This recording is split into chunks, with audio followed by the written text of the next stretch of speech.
สัตว์ที่เหลือส่วนใหญ่เกิดมาเพื่อเสวยผลกรรมที่เคยได้สร้างไว้ในอดีตถึงจะเป็นสัตว์นรกก็เป็นเปรตอสุรกายเป็นสัตว์เดรัจฉานก็จะต้องชดใช้กรรมที่เขาทำไว้จะต้องได้รับความทุกข์ทรมานโอกาสสั่งสมบุญนั้นบ่มีเหมือนมนุษย์เขานะยากแม้เป็นสัตว์เดรัจฉานที่เขาหันเนี่ยแมวหมาตั้งหลายเนาะหมูหมาเป็ดไก่ตั้งหลายบางทีก็ได้รับการเลี้ยงดูจากเจ้าของโอ้เลี้ยงดีเนี่ยบางสัตว์บางชนิดก็เป็นได้เพียงแค่ว่าเอามาหับใจมนุษย์สัตว์แสนรู้เนาะหมาก้าอย่างก้าก็เอาไปเป็นสุนัขสงครามสุนัขตำรวจเป็นสัตว์อย่างอื่นก็เอาไปแสดงละครเหียผลสุดท้ายก็อยู่ภายใต้การบังคับอยู่ในอำนาจของมนุษย์เขาเนี่ยคนที่สั่งสมบุญไว้ดีแล้วจะได้ไปเกิดเป็นเทวดาอยู่บนสวรรค์ที่มีความเป็นอยู่อันเป็นทิพย์เกิดมาเพื่อเสวยบุญผาธนาอันยังก็สำเร็จได้ด้วยบุญสำเร็จด้วยใจบ่ว่าจะหูบเสียงกลิ่นรสสัมผัสล้วนแต่เป็นทิพย์ไปยมดอายุไขก็ยืนยาวมีความเป็นหนุ่มเป็นสาวตลอดเวลาอันนั้นก็เป็นเพราะว่าผลบุญที่สั่งสมไว้ดีแล้วแต่โอกาสที่จะสั่งสมบุญเต็มที่นั้นก็ยากเหมือนมนุษย์เขาเพราะว่าเทวบุตรเทวดานี่ร่างกายเปิ้นเป็นทิพย์สู้มนุษย์เขาบ่ได้เทวดาเปิ้นยังใครมาเกิดเป็นมนุษย์มาสั่งสมบารมีเมื่อติดอยู่ในสุขอันเป็นทิพย์ก็เลยพอบาหันภัยในวัฏสงสารส่วนใหญ่ก็มัวเมาประมาทหลงเพลิดเพลินอยู่ในกรรมคุณอันเป็นทิพย์ส่วนผู้ที่เปิ้นประพฤติปฏิบัติธรรมเปิ้นประพฤติพรหมจรรย์พรหมวิหารธรรมเนี่ยเปิ้นปฏิบัติเปิ้นก็จะได้ไปเกิดในพรหม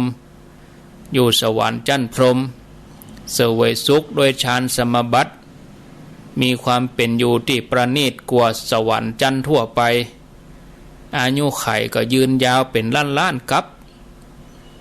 แม้จะมีพระพุทธเจ้าเสด็จลงมาบังเกิดหลายพระองค์พรหมตั้งหลายก็ยังบ่จุติยังบ่เคลื่อนย้ายจากอัตภาพเพราะกำลังบุญเปิ้นมีนักกำลังฌานสมาบัติที่ฝึกฝนอบรมจิตใจเมื่อตอนคราวที่เปิ้นเป็นมนุษย์ก็เลยมีภพภูมิที่ละเอียดฉะนั้นญาติโยมทั้งหลายเทวบุตรเทวดาพญาอินทร์พญาพรหมก็เปิ้นก็เสวยผลบุญต่ออันจะมาสร้างบารมีให้ยิ่งขึ้นไปเหมือนมนุษย์เฮานี่ก็เปิ้นก็ย่ำได้ท่านทั้งหลายเมื่อเฮาฮู้เฮาเข้าใจอย่างนี้แล้วเฮาได้อัตภาพของความเป็นมนุษย์เป็นสิ่งที่ยากหายากที่สุดในโลกเนี่ยกิจโฉมนุสสะปฏิลาโภการได้อัตภาพความเป็นมนุษย์นี่ยากเฮาก็ควรหาโอกาสสั่งสมบุญให้เต็มที่เพราะมนุษย์เฮาตัวอันที่เกิดมาเนี่ยเพื่อสร้างบารมีบ่ได้เกิดมาเพื่อจะชดใช้กรรมก็ว่าปล่อยชีวิตให้ผ่านไปวันๆโดยกระแสของบาปดึงเฮาไปแล้วก็บ่ได้เกิดมาเพื่อจะเป็นการอย่างอื่นทำอย่างอื่นเฮาตั้งหลายเกิดมาเพื่อจะทำพระนิพพานให้แจ้งเกิดมาเพื่อสั่งสมบุญเพื่อสร้างบารมีจะได้ปราบกิเลสให้หมดไปสิ้นไปหมดไปเสี่ยงไปพ้นจากการเป็นทาสของพญามารอย่างกับพระเถระรูปหนึ่งพระเถระรูปนี้ชื่อว่าขันธสุมาณะเป็นผู้โชคดีที่เกิดในพระพุทธศาสนาย้อนหลังไปเมื่อแสนกับปีแล้วท่านเกิดเป็นพ่อชายหนุ่มรูปงามเกิดมาในช่วงหลังพุทธเจ้าปรินิพพานในยุคของพุทธเจ้าปทุมมุตระคนทั้งหลายช่วยกันสร้างสถูปเจดีย์ ก็เหมือนว่าทำเอาเป็นเครื่องระลึกนึกถึงรัตนตรัยส่วนตัวท่านก็มีโอกาสได้สร้างกำแพงแปลงไม้แกนจันทร์เป็นไม้เนื้อหอมล้อมรอบสถูปทำให้สถูปนั้นมีสีเหลืองอารามเหมือนเปิ้นเอาคำมาใส่มาแต้มปลายบปอก็มีกลิ่นหอมเกิดจากไม้จันทร์ทำให้คนไปไหว้ไปศาลนั้นโอ้สบายใจนะคนในสมัยก่อนเมื่อเกิดศรัทธาเปิ้นก็บ่ต้องรีรออย่างแล้ว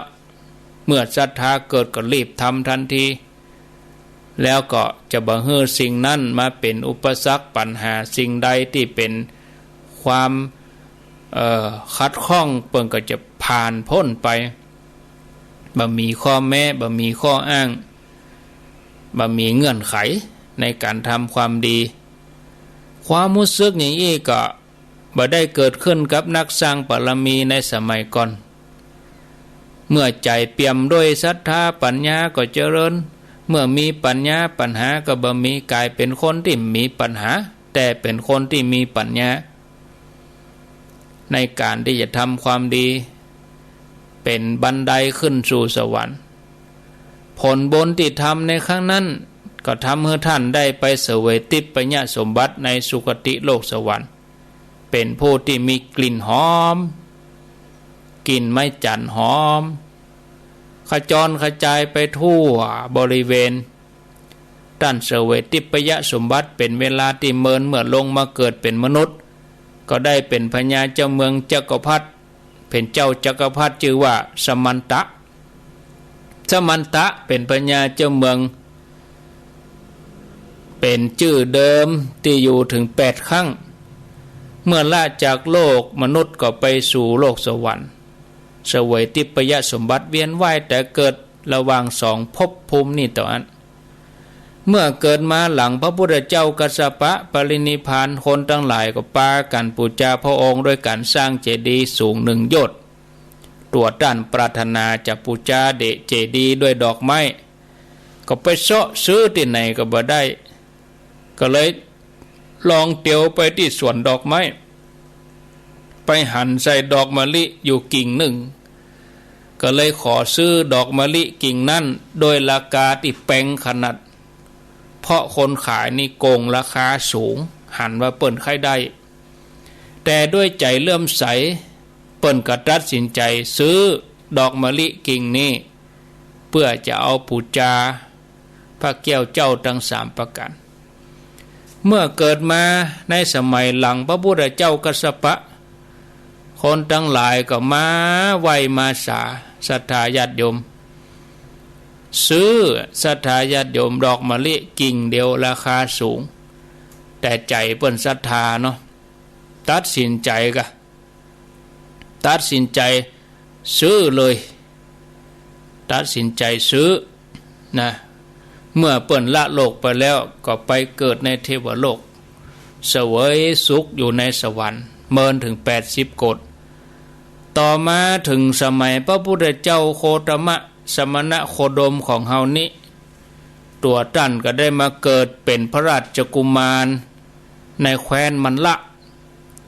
เป็นที่ว่ากลิ่นหอมร่างกายหอมเหมือนดอกมะลิผิวพรรณเปล่งปลั่งโอ้ศรัทธาญาติโยม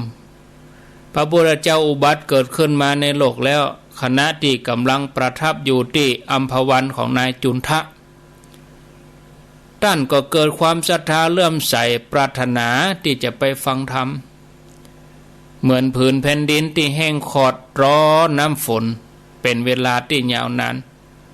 เหมือนป่าในหนองน้ำที่รอน้ำใจจดใจจ่อท่านก็จวนข้าทาสบริวารไปเข้าเฝ้าพระเจ้าเพื่อจะฟังธรรมเมื่อได้ฟังธรรมแล้วก็เกิดศรัทธาตัดสินใจออกบวชท่านก็บำเพ็ญเพียรอยู่บ่เมินบ่นานก็บรรลุอรหันต์สำเร็จอภิญญาหลังจากที่เปิ้นเป็นอรหันต์เปิ้นก็นึกจาดไปพอบุพกรรมของตัวเก่าว่าได้ทำบุญอย่างไว้ก็เลยมีมหาโจกได้มาปะพระพุทธเจ้าแล้วก็เป็นผู้ที่บรรลุอรหันต์ง่าย เมื่อหันก็ปลื้มว่าตัวเก่าได้เกยถวายดอกไม้เพียงกิ่งหนึ่งได้เสวยสุขอยู่ในสวรรค์ถึง80 โกฏปีผลบุญที่ได้ปูจาเจดีย์ด้วยจิตเลื่อมใสอันนี้เป็นตัวอย่างของการปูจาเจดีย์โดยดอกไม้ธูปเทียนถ้าหากว่าเรามีความเลื่อมใสศรัทธาแท้ๆแม้พระบรมศาสดาจะมีพระชนชีพหรือพระองค์จะเสด็จดับขันธ์ปรินิพพานไปเมินอย่างใดก็ตามอานิสงส์แห่งความเลื่อมใสนั้นก็มีผลเสมอฉะนั้นแม้พระผู้มีพระภาคเจ้าจะเสด็จดับขันธ์ปรินิพพานไปเมินถึง 2,500 กว่าปีแล้วก็ตามแต่ยังมีสิ่งที่เป็นอนุสรณ์ให้เราได้นึกถึงก็คือพระบทพระบาทพระธาตุเจดีย์ต่างๆที่เราได้ร่วมสร้างศรัทธาเขาร่วมสร้างบรรพบุรุษได้ร่วมสร้างสืบต่อกันมาอันเนี้ยศรัทธาญาติโยมก็ขออนุโมทนานะอานิสงส์การเฮือตานก็มีอานิสงส์หลายๆอย่างวันหน้าวันตาวันต่อไปก็จะได้นำมาเล่าให้ศรัทธาญาติโยมหมู่เฮาเจ้าข้าทั้งหลายได้ฟังในโอกาสต่อไป